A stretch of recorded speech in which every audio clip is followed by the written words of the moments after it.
S&OP Community Weekly Podcast. Brought to you by Ahmed Khalid and Ahmed Al-Hamamsi from Middle East. Our global S&OP Community Podcast mission is to build a global community from supply chain, marketing, trade marketing, sales and finance all over the world, where everyone's voice could be heard and listened. Every week, we host a new episode with great thought leader in the S&OP industry.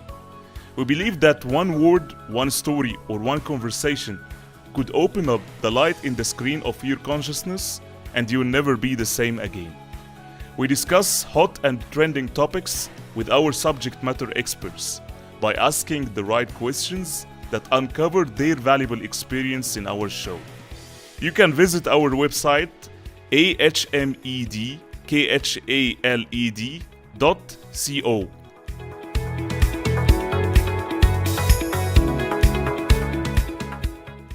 Stay tuned every week with our global S&OP Community podcast.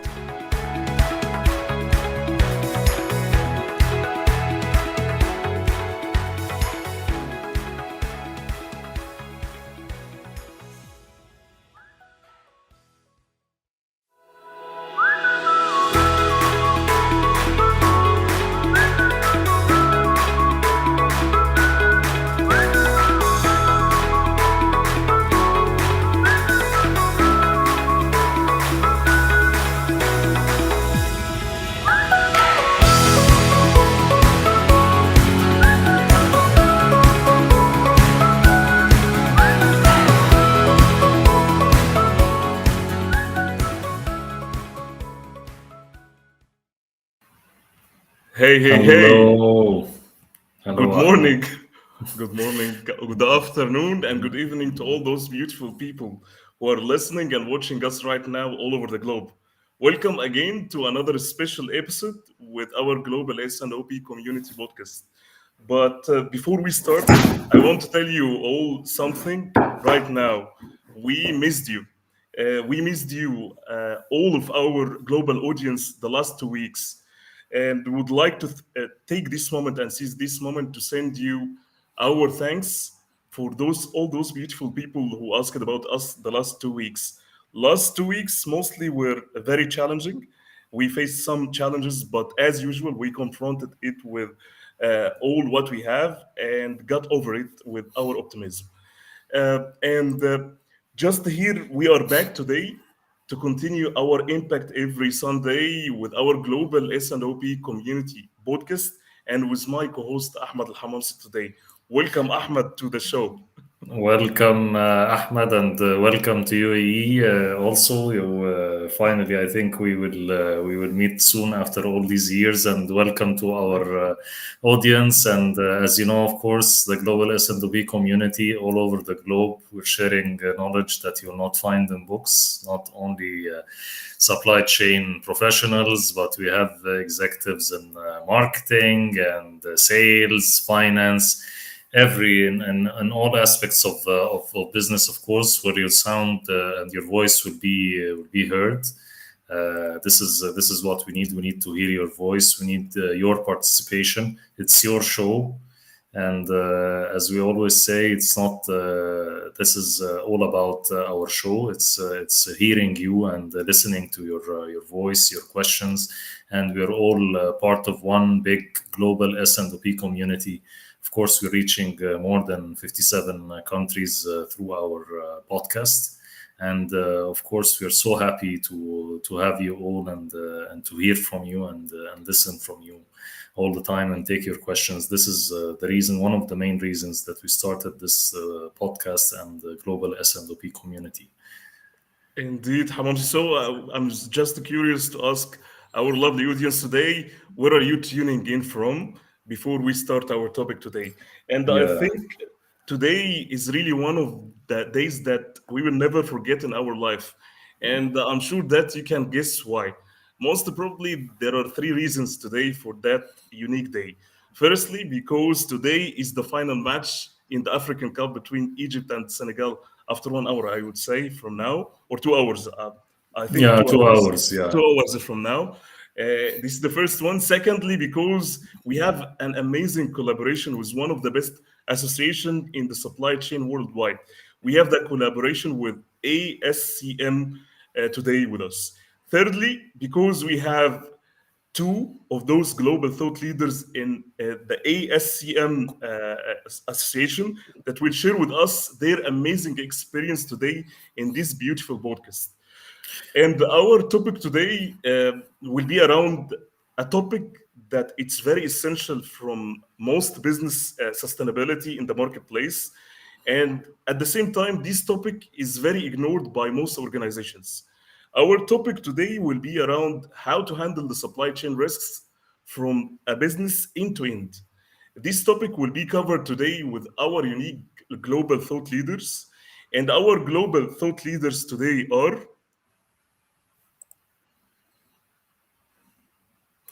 Yes, we have today, of course, two of great guests who have big experience in here in the Middle East and all over Africa. We'll start with Grant Swanepoel. Grant, of course, has responsible for maintaining and building relationships in the Association of Supply Chain Management. He handled a lot of projects in Middle East and Africa. He has over 15 years of experience, mainly in areas of S&OP, demand planning, supply chain improvement.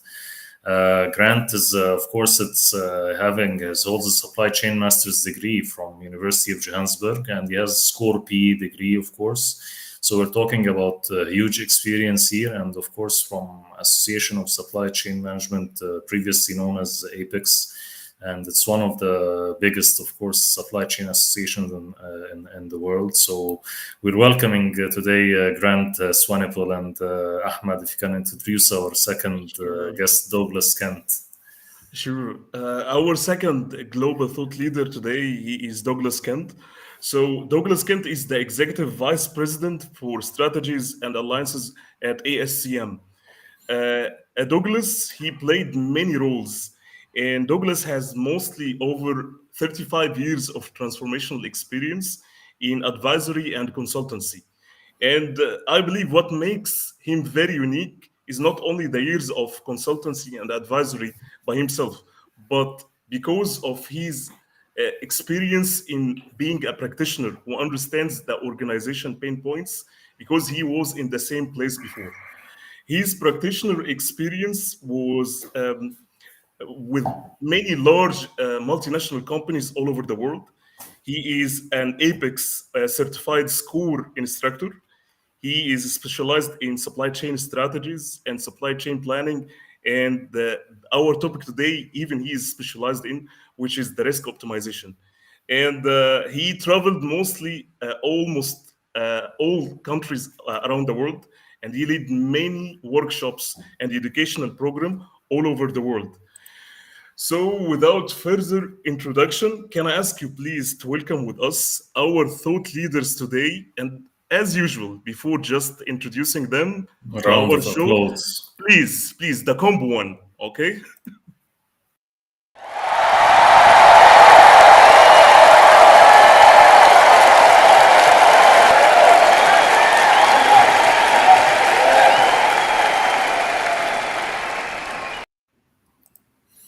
Hey, Hello. Grant, Douglas, hello. What an Good amazing evening. welcome. Thank you. Great to have you. Great to have you. And just before we start our podcast, Douglas, I said that you were traveled around the world. How many countries that you traveled around the world? Just I'm so curious to say it again. Well, my goal was meant to be higher if it wasn't for COVID, but so far it's 76. Wow, Wow, that's a wow. record. Oh, Amazing. wow. I hope to get to 80 this year, so let's keep our hopes. Yes, let's cross our fingers. We'll be waiting for that. So before we start our podcast, if you allow us to send some greetings for our lovely audience today. Yeah, we see a lot of engagement today. Sure, Diana yes. Walsh from Ireland. Hi, my friend. How are you doing, Diana? Thank you for joining Thank you us. so much for tuning in, Diana. We have Anna, good morning from USA. Thank you so much for Hello. tuning in. Thank you. We have our friend Sarfraz. He's just joining right now. Thank you so much for tuning in. And we Thank are you, waiting for your Surfraz. engagement definitely today. our lovely friend Shadi Al Jaki. Hi, dear brother. Thank you so Hi, much for tuning Shadi. in. Hi. As usual, thank you for being here. We have Elias. Good morning, all. Thank you so much Good also morning. for tuning in. We have our friend Shazama. Shazama. Hi, Good evening. Shazama. Thank How you are also you? for tuning in, Shazama. Our friend Kate. Hello from NH in the USA. To New hello, Hi, Kate. Kate. Hampshire, New New Hampshire. Hampshire. New Hampshire. Yeah. Yes, thank you for tuning in. Thank you. Thanks for tuning in. We have Bezat. Greetings From from Iran. Iran. Thank you. Thank Thank you you, for Bezat. tuning in. We have too many engagement I can see today from Yeah, our lovely Nada friends. from Jordan. Nadal Thank you for Far, joining. hello. Thank you so Thank much, you. Nadal, for tuning in. Also, we have Al Balak. Thank you Ali. so much for tuning in also as Thank well. you, Ali, for joining. I think we will send Muhammad. some greetings all day tonight. Yeah, Muhammad Bondo. Great Great opportunity. Yes, thanks, indeed it is. thanks. Yeah. Definitely. Our lovely fan, Amina. Hello together. Thank you so much for Thank you, tuning in Amina, as for tuning in. usual. So I'll just drop it right now because I think we can send the greetings till end of the podcast itself. Yeah. And then We're we waiting, can. of course, for questions from the audience, and we have an interesting subject today about supply chain risk. And as we said, it was something that wasn't so much. People, I say, would always keep the contingency plan away, but now it's with the pandemic and what happened. The supply chain risk became a very hot topic. So let's jump to our questions today, Ahmed, and The- start, of course, with our audience. Definitely. So before we Yeah. start, I keep asking our audience today, feel free to ask our global thought Yes. leaders today whatever questions that you have. And definitely we'll jump into these questions to take it and ask it to our lovely global thought leaders today. So just our first question. Uh, I think that our podcast it's mainly related to the S&OP. So I would love to take this and relate it to our topic today. So, what does S&OP and planning have to manage the supply chain risk from your point of view, Dr. Douglas? Well, thank you. Well, of course, these topics are interrelated, and as you both mentioned, certainly are very topical at the moment, particularly in the C-suite, because we've had just an enormous amount of supply chain disruption. So the topic of risk, of course, is at the C-suite level, and they're asking their executive team to figure out ways they could better manage the risk. So when we connect that to planning, of course, what has been historically the case for decades now is that we are much better at execution than we are at planning, right? So we do better at source, make, and deliver execution functions than planning better ways to do that. So our maturity level of planning is historically low compared to execution. Said Yeah. another way, we're better firefighters than fire preventers, right? So that's That's true. unfortunately the case. That's true. So if you of course, if you want to better manage your enterprise level risk, what you have to do is plan scenarios around those risk events. And that's what's really becoming interesting for us today, because there's just been so many unprecedented number of disruptions. So of course they're asking us, get better at thinking through these scenarios, plan around the various disruptive risks that can occur. And you also have to think about how you monetize those, because you have to then prioritize those risks. So all of that activity shouldn't be sitting in isolation. It really needs to be inside of an S&OP process.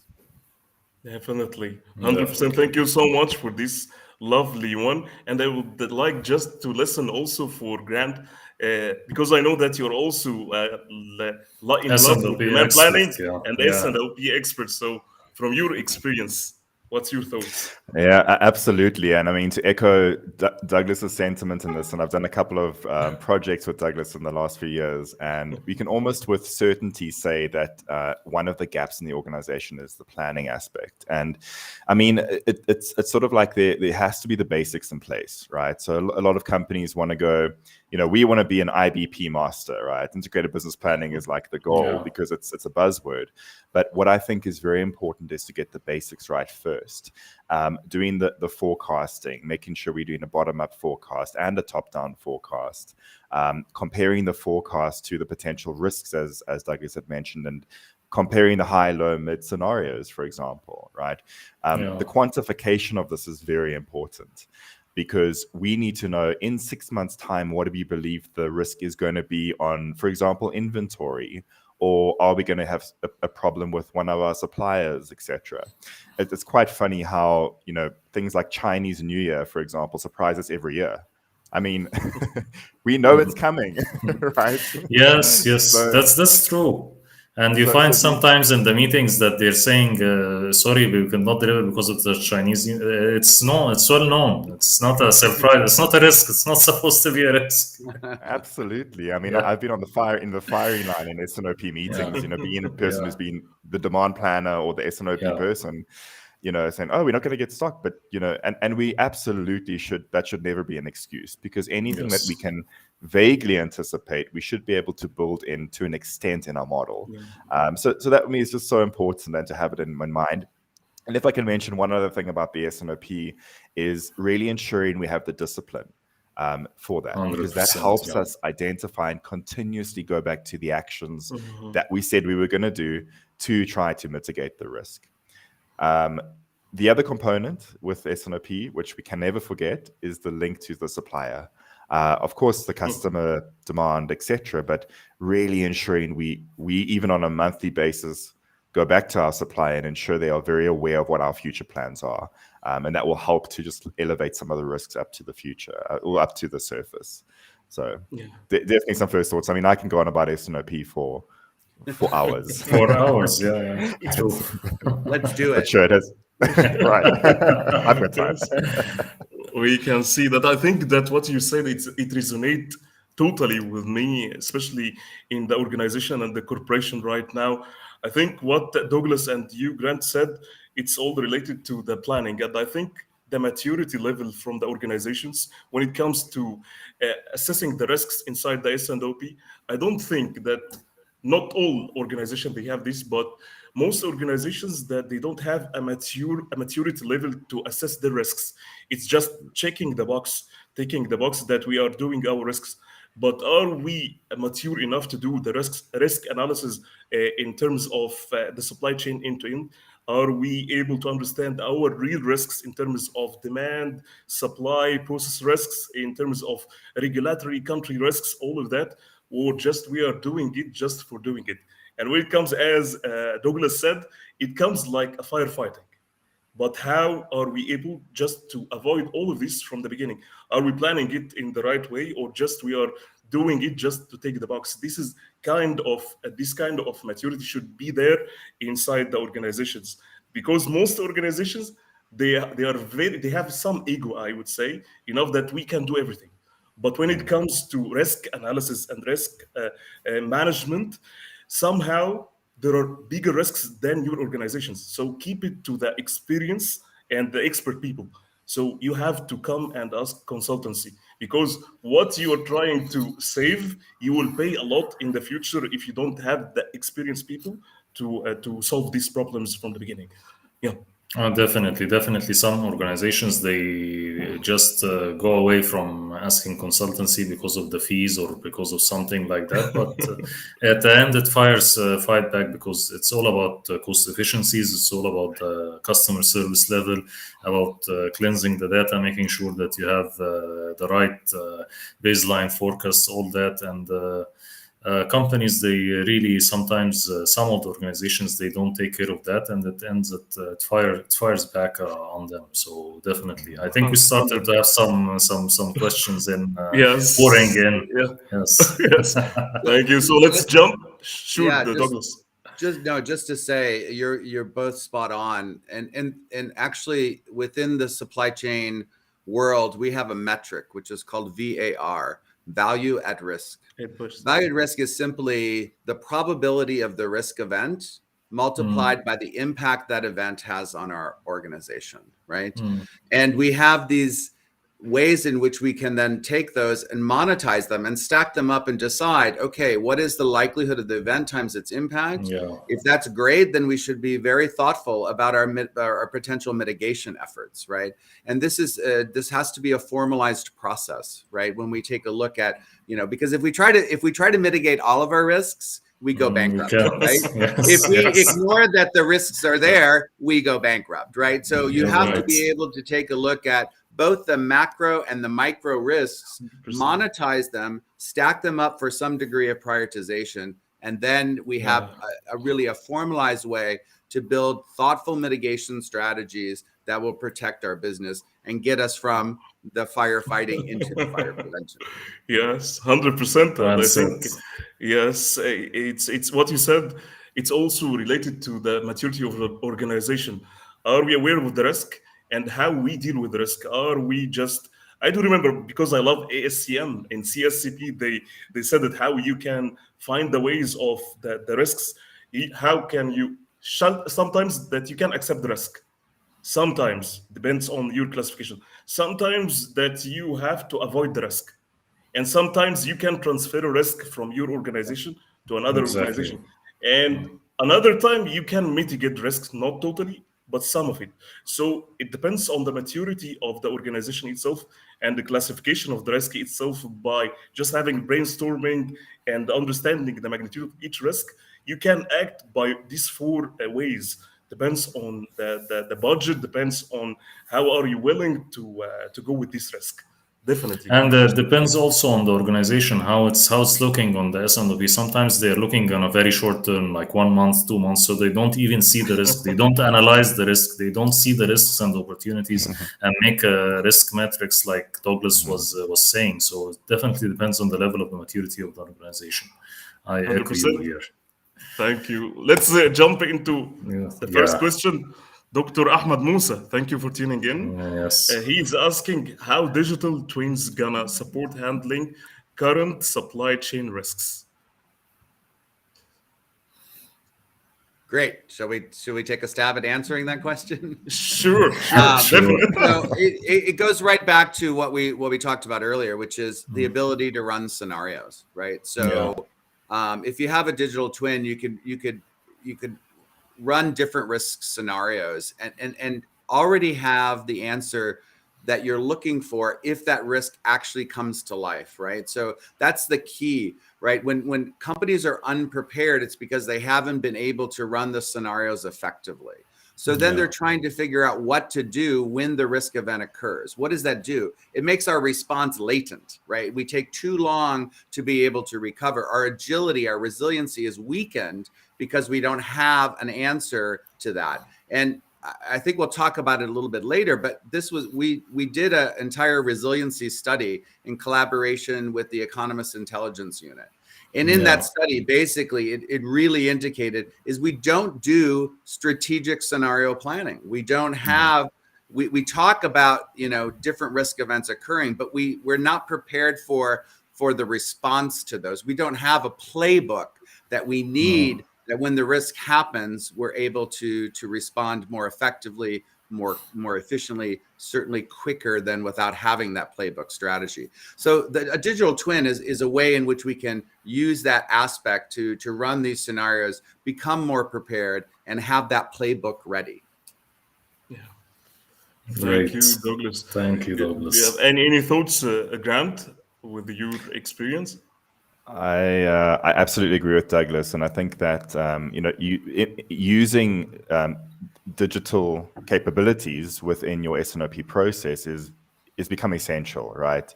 You want to do as much as possible of that, especially at the tail end of the the SKUs with maybe high volume, the SKUs that you sell a lot of, and you can easily forecast for, also building into that risk elements, right? And those risks, as we looked at earlier, would include not just the economic risks, but the environmental risks, and the ethical risks as well, sitting into those. And you can definitely do that a lot easier with using the digital technology.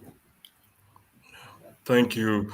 Thank you, Grant. Thank you. We'll jump into the next question from our friend Chazama. She's asking, is supply chain management become completely digital all over as you have traveled all over the world? So I think this question is asked to Douglas, definitely. Yes, Douglas, yes. Yeah, so I think first of all, we should define what digital capabilities really mean. So at ASCM, we did a very large partnership with Deloitte, and we build what's called the digital capabilities model. And think about those words, digital and capable, right? So when we think about digital, it's not about doing the wrong things faster, right? We're talking about really rethinking what it is that we do, whether that's our internal ways of working inside of our own four walls or how we engage with our supply chain trading partners, our customers and our suppliers. So when we think about digital, it's really about building a new set of capabilities that will change the overarching process. So we're not just trying to automate an existing set of processes. We're really re-engineering how we connect internally from department or function to function and with our various ecosystem stakeholders. So what we found is, an answer to the question is yes, everywhere in the world right now, because most people had digital agendas, 5-10-year plans that got massively accelerated when we had to rethink how we do business in the world of COVID. So this isn't country specific by any stretch of the imagination. Everybody had to figure out different ways to service a customer, to interact with each other, to continue collaborations with customers and suppliers, et cetera. So really what we see is that digital has really started to transform the world. The hard part about it, of course, is it is a new way of working. It is not the same set of processes. And we don't necessarily, and what concerns me the most is not whether or not we have access to technology to digitally transform our world, but are our skills of the individuals who have to do that work, are they increasing in maturity at the same speed as utilizing the technology? So that's where the real concern is. Yeah, we had to speed up, accelerate the agenda, adapt new technologies and ways of working. Now, can our people, can our talent keep pace? Exactly. I think that's the main idea, the skills of the people and how to make sure that people are well trained to adapt to this technologies. Because I always say the success of any process depends like 60, 70, and sometimes 80% on the people on the ground and on the people who executes the programs and who are part of the S&OP, for example. So people. I agree with you. Yes, definitely. Thank you, Douglas. Ahmed. We'll jump into the next question. I have many questions today. So our friend Mai, thank you for tuning in, Mai. She's asking, do you think that building inventory and evaluating inventory levels at every node will become an integral part of the S&OP? I can definitely take a first. Yeah, it is a good question. I can definitely take a first stab at this. Building too much inventory is also a risk, right? And I think the question should never be, should we put more inventory in? The question is, what is the right inventory level we should have to support 100%. either the variability of demand or the variability of supply. Because that is the reason we have inventory. So what's important to make sure we understand is the policy around inventory. It's not about keeping $1 million of the SKU or this brand or whatever. It's about how much cover do we need to support the potential risk, which is the variability in the forecast, whether it's on a supply or demand side. It's much more detailed than, I think, just saying we need more inventory. And to answer the second part of this question, which I think is about every node, we do have concepts like DDMRP, for example, which would look at like how much inventory you keep at every node. But I would apply the same logic to that, is break down that supply chain to where we see the biggest variability, the biggest risk, and that's potentially where you may need more inventory, yes, right? The plan is never to 100% cover for all eventualities and all possible variations, because you will spend so much money on inventory that you won't have a business. But what's really important is that we make sure we understand as much as possible the risk and put the actions or the activity in the place or the node within the supply chain that will be the most beneficial, right? So it's a brilliant question, and I think there's so much depth to this, but it really does require that very detailed analysis in any case. Yeah, Brilliant question and brilliant answer too. Go ahead. Amazing. So, Douglas, over to you, Douglas. Yeah, May, great question and so topical. So everyone we're talking to today is asking the same question. Is just-in-time dead, right? Are we moving from JIT to JIC, just in case, right? And it all relates back to inventory. And what we see happening, of course, is that companies, the number one response to risk is to build up inventory to protect yourself, just as Grant mentioned, because of volatility on the demand side, which of course we've seen massive volatility shifts in demand, and also concerns about supply assurance. And we see that as well. Lead times being extended and customers not receiving their supplies from their suppliers on time. So the number one response to that is building inventory. Of course, this is a very expensive proposition. It may be the easiest way to protect yourself against risk, but it also in and of itself also has risk, right? So what we're seeing is that companies are really thinking hard about this movement from JIT to JIC, right? But what we see is they're educating themselves on inventory policy and strategy. Whereas before, they may not have had as much robustness built into that, right? Inventory, managing on a JIT level became a little bit easy. We got a little self-satisfied with the way to do it. And companies stopped worrying about building, again, the skills necessary to thoughtfully think about, as is in May's question here, what inventory should be where, in what state of that inventory should it be, and in which node should that be placed to optimize our ability to service a customer at the lowest possible cost. So companies are getting a lot smarter and building a lot more intelligence in analytics, et cetera, to really answer those critical questions so that we can really think about, is inventory an asset or a liability?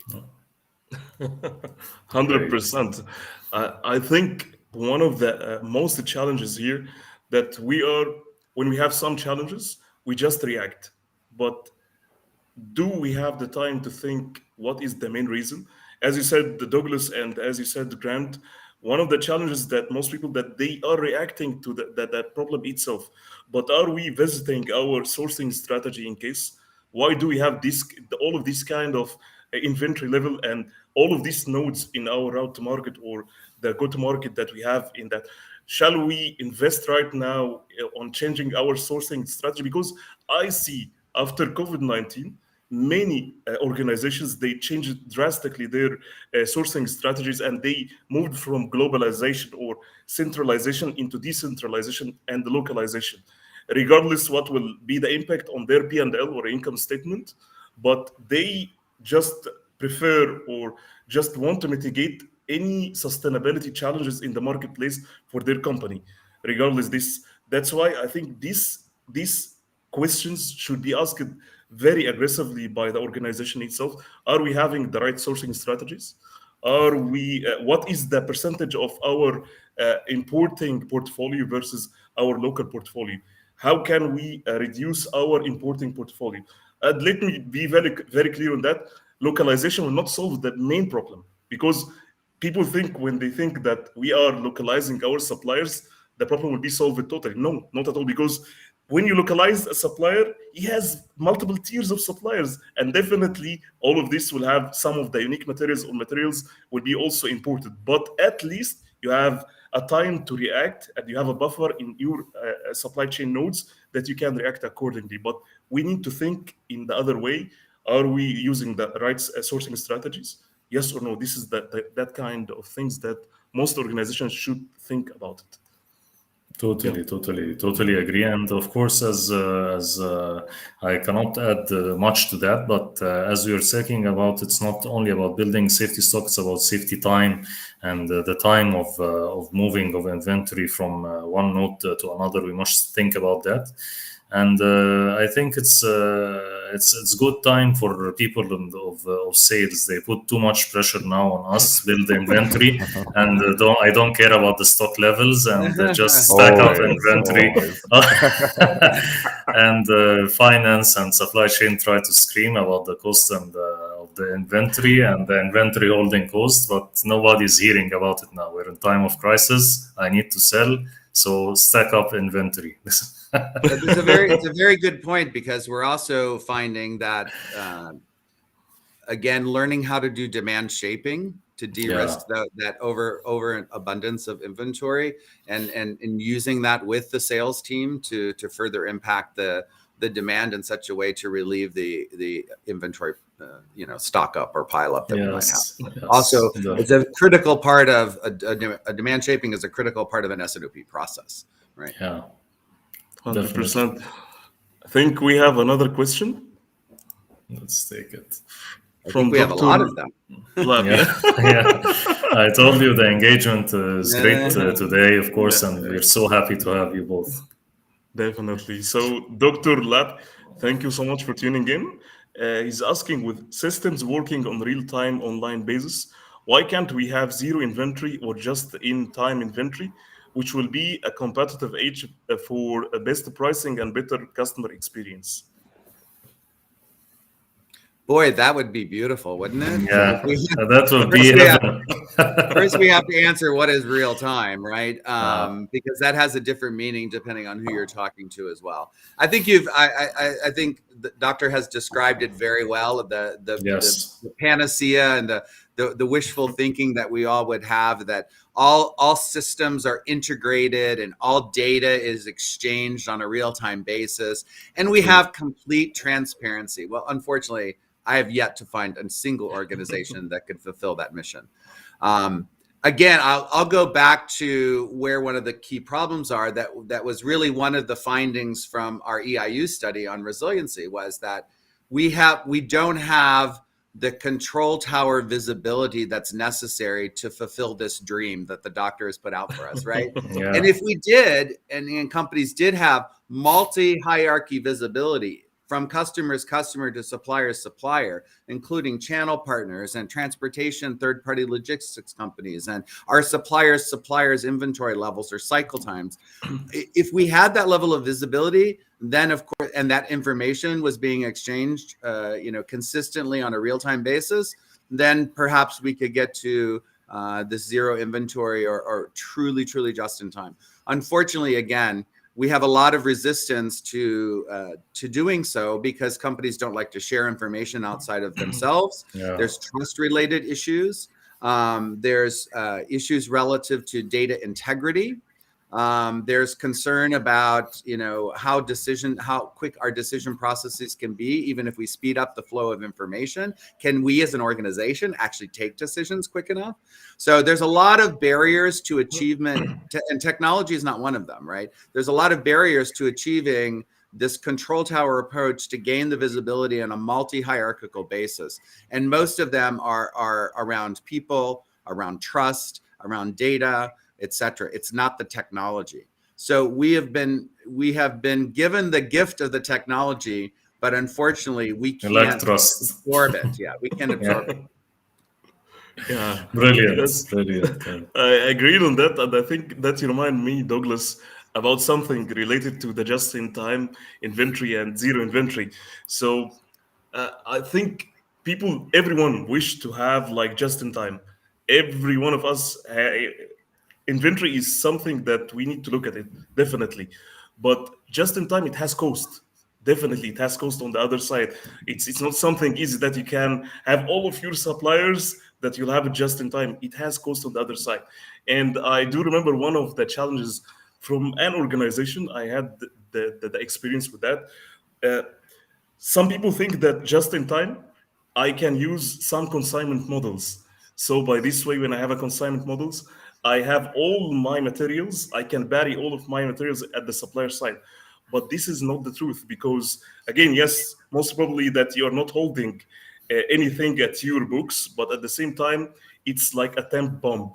So people or the planning department, if they don't take care about what is in their out of their books and with the suppliers themselves, and use this in the other way that can really harm the organization, it could lead to a devastation and real big risk if they don't think about it right now. So consignment model, just in time, they think that just in time, when I order something from a supplier, I have it like a centralization, and he ordered from many suppliers, and once I use this material, I'll pay for this. But definitely this is a time bomb, because if you have a perishable products, if you have materials that have shelf lifetime, definitely you could have some challenges if you have negative price, if you have some obsolete stocks, or if you have many risks on that time. So don't mislead yourself about just in time. I should have everything just in time. It has another cost on the other way. So think both ways. This is what I want to say in that one.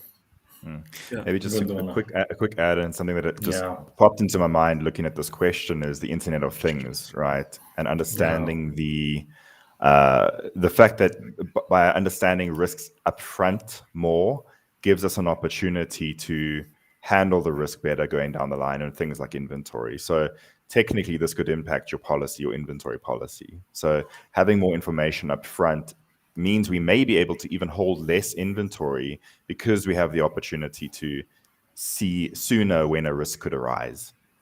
So there's definitely this moving towards that. But I want to just emphasize what Douglas first mentioned. It's a bit of a utopian mindset where everything is perfect, but I think we strive for it for sure. Yeah, 100%. Thank you. We'll jump into the next question. Yeah. We have our friend Ahmed Qasim. Thank you for tuning in, Ahmed. He's asking, what do you think about just-in-time versus the current challenges in supply chain all over the world? Yeah, and I think it goes back to the earlier question, and it's becoming an interesting topic from both professionals as well as academics, saying is lean dead, basically. Lean. It is an interesting. I mean, I could fight with a few of the lean leaders in the world and say, again, let's talk about this. Again, back to, is inventory an asset or a liability, right? If it's there to enable sales, then it certainly is an asset, right? But if you don't manage it effectively, it quickly becomes a liability. So I think what we're going to see again is this buildup of internal capabilities to optimize inventory and across the various nodes. This is known as supply chain network optimization, right? Supply chain network optimization takes a look at the flow of goods, and it creates the ability to run scenario modeling to say, if I want to maintain this level of service, at what is the most optimal cost of doing so? And then that gets translated down to inventory positioning across the various nodes. And companies, again, probably didn't put as much robustness into running optimization scenarios as they are now.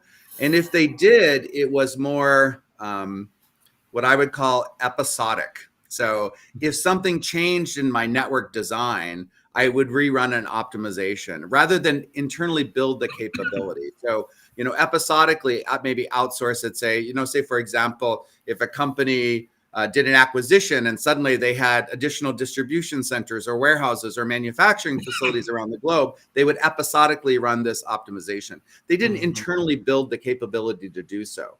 But now we have to run it at a cadence. If we really want to manage just-in-time inventory flows and levels, then we have to run it at a much more frequent cadence, which means I have to build that capability inside my organization. How do I internally have the capability to run optimization on a more frequent cadence to really achieve the objective of having as just-in-time like levels of inventory as I can?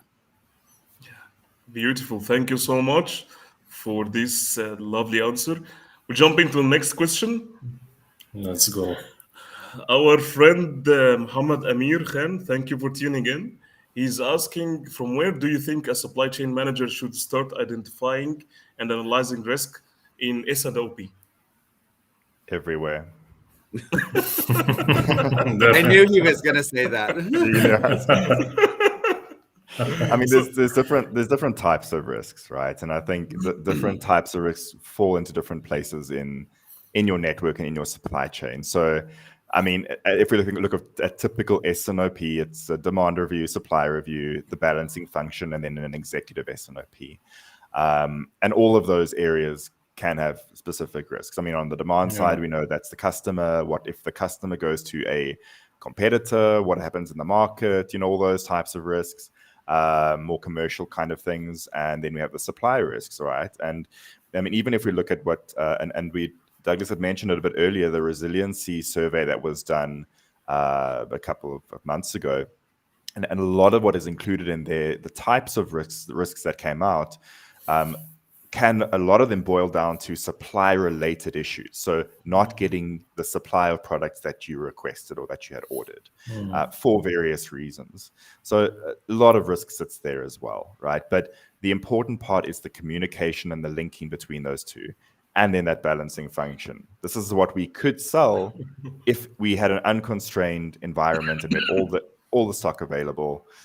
This is what now we think the risks are bringing those in and overlaying that, right?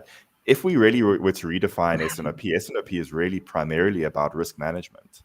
I mean, we're doing the forecast so that we can assess risks so that we can still supply our customer what they wanted. But yeah, I won't define that in a specific place. Definitely not.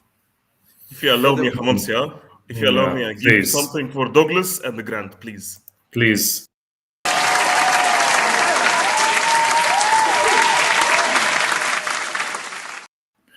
Deserved, I think, to our great experts today. They're taking the questions very lightly, and we have a lot of questions today coming from the audience. Yeah.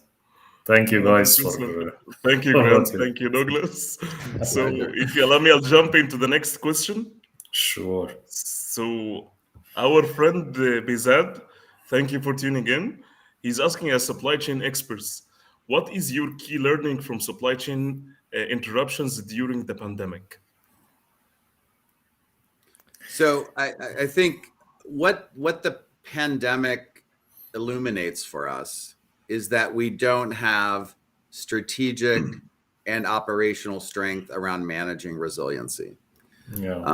And clearly the study that Grant and I both have mentioned indicated just that. So we have aspiration, but we haven't operationalized it into our business model, right? Our operating model doesn't really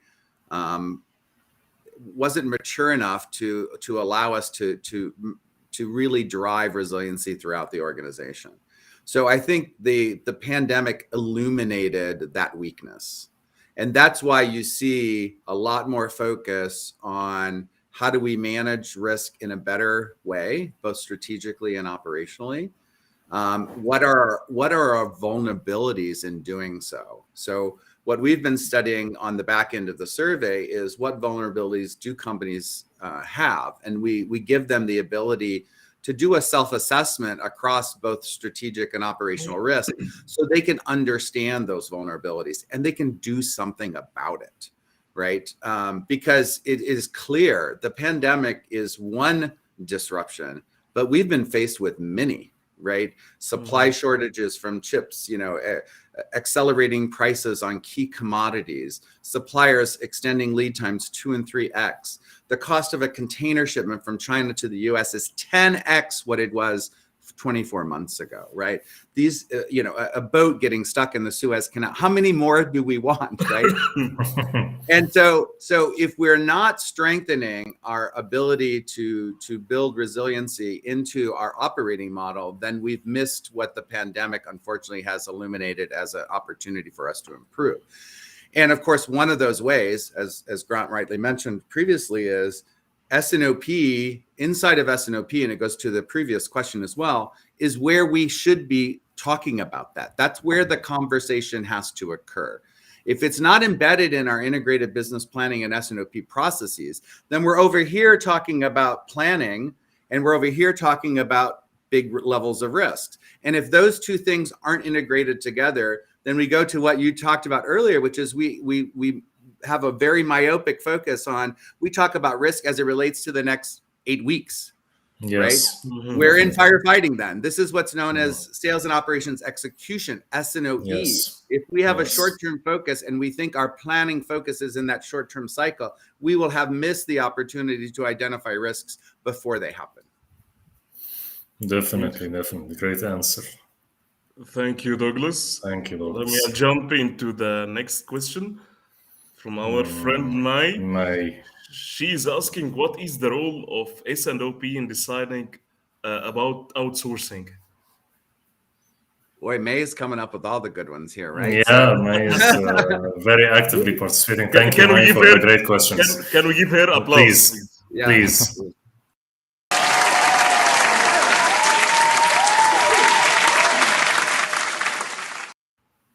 Just in case. This is a really interesting one because what we are seeing is whenever there's an elevated level of risk, we oftentimes are rethinking about key things like outsourcing or insourcing, offshoring or reshoring, right? These are big decision points. And what we are seeing is that companies are doing more verticalization in order to manage risk better. A key example of that, you've seen, some big box retailers in the US, for example, are now basically they're buying their own container ships, right? They are actually going out and going to manage their own container shipments because they're trying to lower the risk of delivery assurance. So, or I buy a big supplier, right? You see people, buying their own chip manufacturers or building their own foundries in order to get integrated circuits, things like this. I mean, Amazon owns their own bloody airport, for goodness sakes, right? So, I mean, this is exactly where we see, again, in heightened times of risk, key decisions about insourcing and outsourcing, offshoring or reshoring, et cetera. These are critical decisions. And the higher the level of risk, the more we want to control it. So we tend to want to insource more when the risk is heightened. Yes, definitely. This comes back to decisions of like make or buy or things like that, or owning your own fleet. And like you said, in these times of risk, you try to control the risk by buying maybe or owning your and own. You do a terrible job of it, by the way. Yes. And then you're having a problem because you're not the expert. And on the fleets, I've seen some companies there, they don't know how to maintain the efficiency in it, or they don't know how to maintain efficiencies on the rides, or know anything about fleet management, and this causes a lot of issues, and the costs are higher at the end than what you pay, for example, for an outsourced company that they have the network, they have the experience. So it's you have to manage or think about the risks and benefits when take a step. That's why, as you said, it's a huge step. To think We about. call it selective amnesia. We forgot why we outsourced it to begin with, right? Yes. Because we didn't have the capability, and then we have selective amnesia, and then we decide, oh, I know. Let's insource do it again. Right? Yes. It's very devastating when it comes to outsourcing. I'll put my experience here. When it comes to outsourcing, and I see many organizations, they are cost driven. They don't care about what happens, but what they are looking for, it's how they can reduce their landed cost, and how they can save some of their margins, so that they can say that our supply chain cost is reduced by X amount, and we are doing this for the business in terms of margins. But this is just blind approach, cost many organizations a lot in the future when it comes, especially with supply chain partners. If I'm talking with distributors, if I'm talking about suppliers, when you are outsourcing something that a company could have, and they have like a unique value proposition on it, or some competitive advantage over the competition, and you outsource this to them, I see many organizations, they regret a lot about these decisions, because it was just blindly by the cost. They need to reduce the cost, and the cost that they estimated just as a saving, it was just neglected about I would say, the losses that they encounter for when it comes just doing a contract with their outsourcing supplier or whatever. they lose a lot of market shares, they lose a lot of distribution, they lose a lot of their IMS or demand. So when it comes to outsourcing, you have to take the time and you have to do your studies and supplier risk analysis. How can you take this into consideration? Just don't be blinded only by one element. Cost could be one element from the outsourcing, not all the elements. That's why just I want to put my experience on that. Don't look only to the cost. There are many elements behind the cost. Yeah. Definitely. Yes. Good one. So, Filamel, just jump into the next question. Time is flying Please. as usual. So, Yeah. we have our friend Ala Hassan. Thank you for tuning in. So, he's asking, some operations are complex. How to operate with the part that is not handled systematically? I think he's saying sort of what part is not handled by a system, right? Or what part is a little Yeah. bit too complex. Yeah. I mean, just from a demand planning perspective, which is part of the work that I used to do, it's about the art and the science of demand planning, right? And sometimes you have to put a little bit more art into it. So definitely with experience and with understanding the numbers, really, right? These are the parts of the things that sometimes you need to go beyond the system for. What I think the system helps very much for is to give you a baseline, right? But you still need to cleanse data.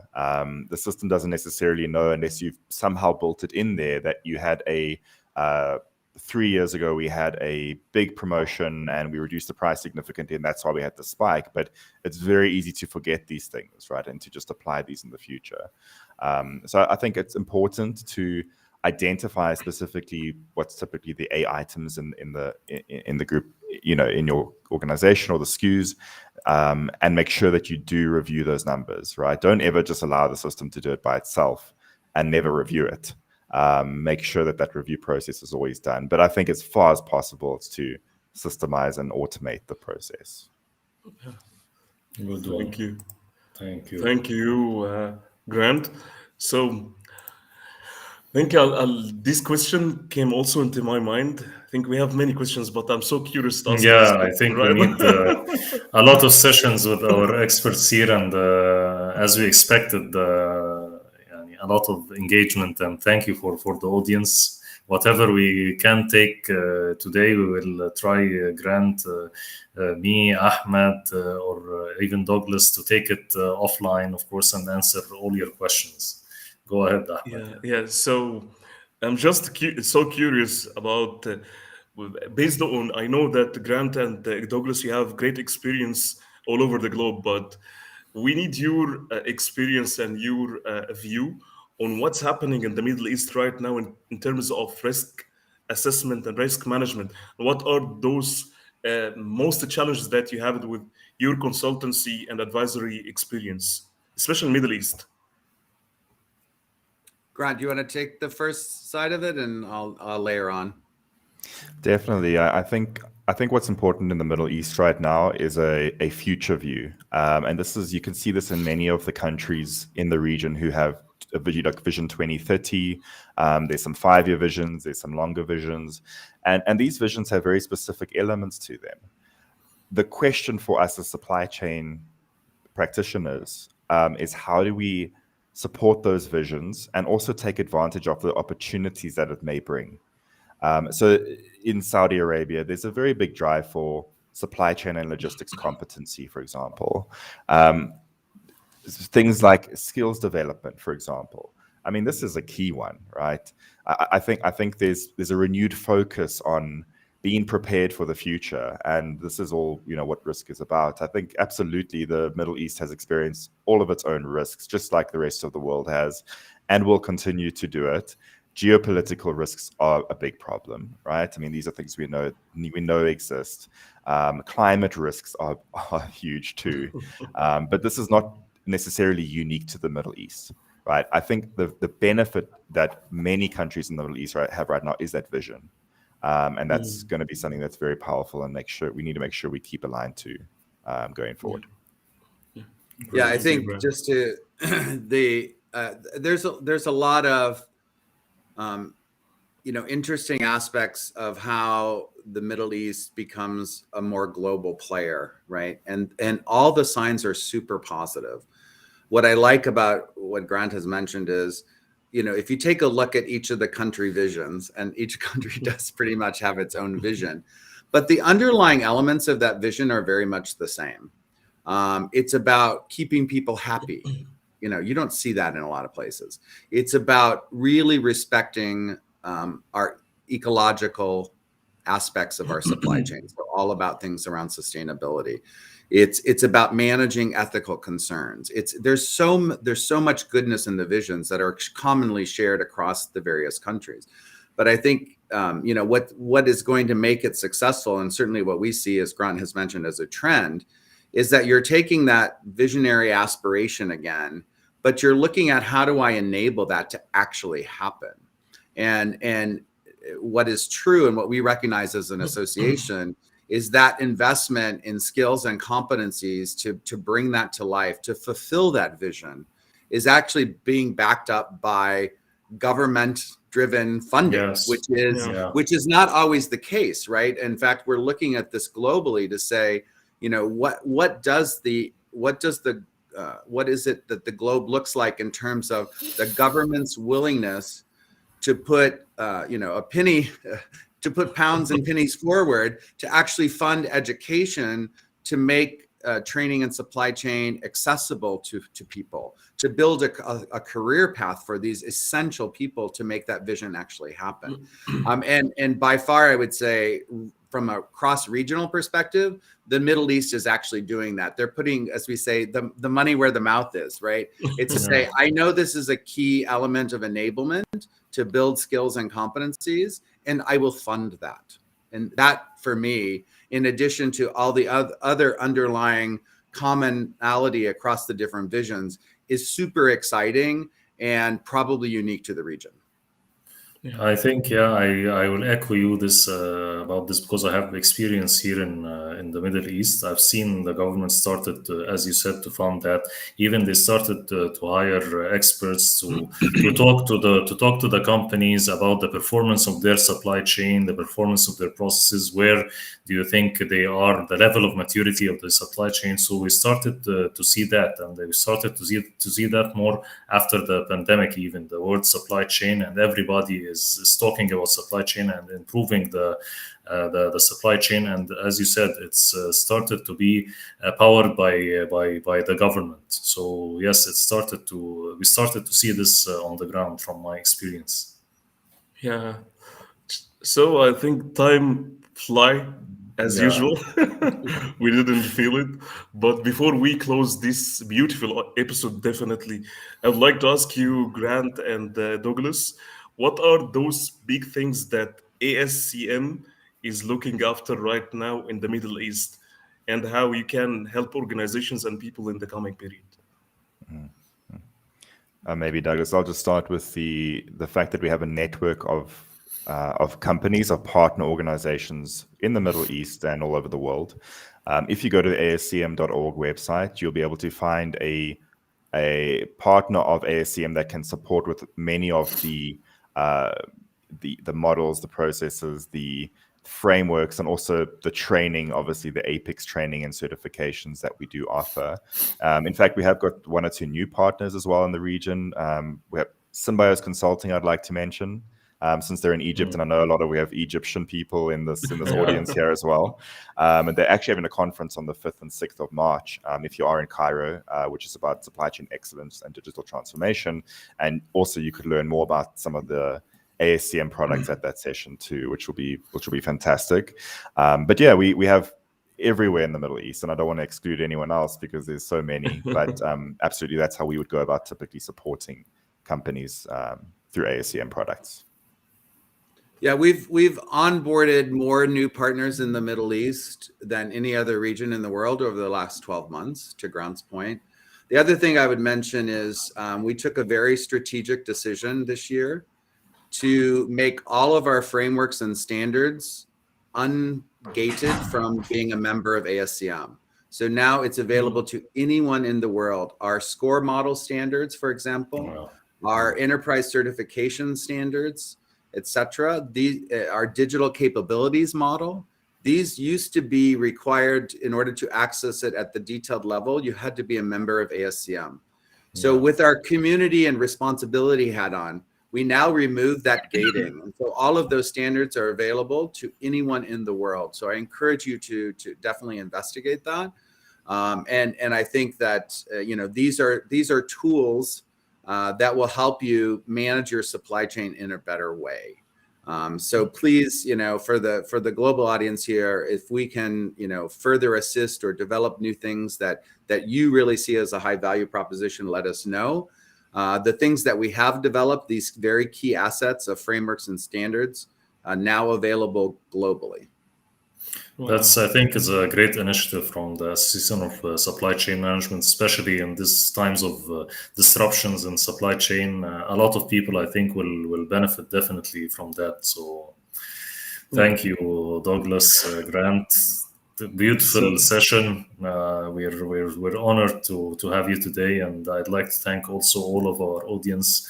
Lovely engagement. We had so much fun, I think, taking all these questions. We did not go, of course, with the questions, as Ahmed told you. We'll take a lot of questions today, but definitely, I think we covered the most of the subjects that we wanted to cover.